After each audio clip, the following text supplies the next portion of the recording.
ഒരു യാഥാർത്ഥ്യം പറയാം, അനുമാനമല്ല.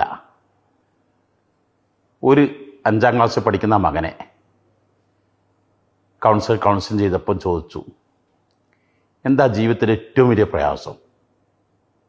മകൻ്റെ ഒരേ ഒരു പ്രയാസമേ ഉള്ളൂ, ഉപ്പയുടെ കൂടെ ഭക്ഷണം കഴിക്കുക. എന്താ അതിൽ ഇത്ര വലിയ പ്രയാസം? ഇപ്പോൾ വീണ്ടും വീണ്ടും ഭക്ഷണം പാരിട്ട് എന്നെ വല്ലാതെ വിഷമിപ്പിച്ചുകൊണ്ടേയിരിക്കും. അത് പറഞ്ഞ പിതാവ് ഒന്നുകൂടി പറഞ്ഞു. അദ്ദേഹം കല്യാണം കഴിച്ച് നാളുകൾ കഴിഞ്ഞ് അളിയൻ വന്ന്, അളിയൻ നന്നായി സൽക്കരിക്കണമല്ലോ, അത് സാമാന്യ മര്യാദ അല്ലേ. നല്ല ഭക്ഷണമൊക്കെ ഉണ്ടാക്കി വീണ്ടും വീണ്ടും അളിയന് കൊടുത്തു. അളിയനാവട്ടെ കഴിഞ്ഞ് വീട്ടിലെത്തി വീട്ടുകാരോട് പറഞ്ഞു, അളിഞ്ചാ കണ്ടു വരട്ടെ, ഞാനൊരു കാടം പഠിപ്പിക്കും, ഞാൻ കാണിച്ചു കൊടുക്കും. വീട്ടുകാരാകെ ടെൻഷനിലായി, ഇനി എന്തായിരിക്കും. അങ്ങനെ ഈ അളിയൻ തൻ്റെ ഭാര്യ വീട്ടിലേക്ക് ചെന്നപ്പോൾ അളിയനെ 2 കൈയും പിടിച്ച് കാത്തിരിക്കുകയാണ്, എന്തെങ്കിലും ചെയ്യുമോ.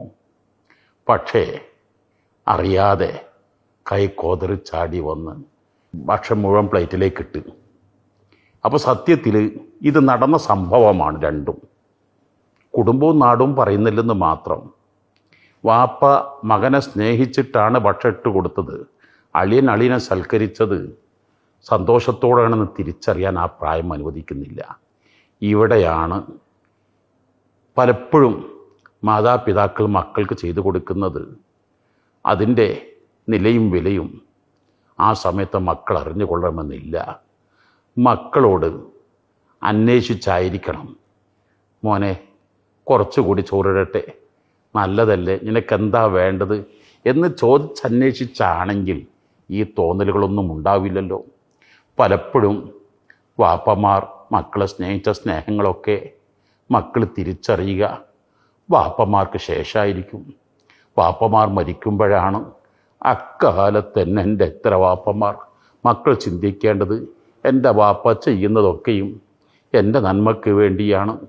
വാപ്പയെപ്പോലെ സ്നേഹിച്ച ഒരാളും ലോകത്തുണ്ടായിട്ടില്ല. അങ്ങനെ തിരിച്ചറിയാൻ മക്കൾക്ക് കഴിയണം. വാപ്പയാവട്ടെ മക്കളോട് ചെയ്യുമ്പോഴും കൂടി ആലോചിച്ചാണെങ്കിൽ ഇതുപോലുള്ള പ്രയാസങ്ങളും വിഷമങ്ങളും ഒക്കെ രക്ഷപ്പെടാൻ സാധിക്കും.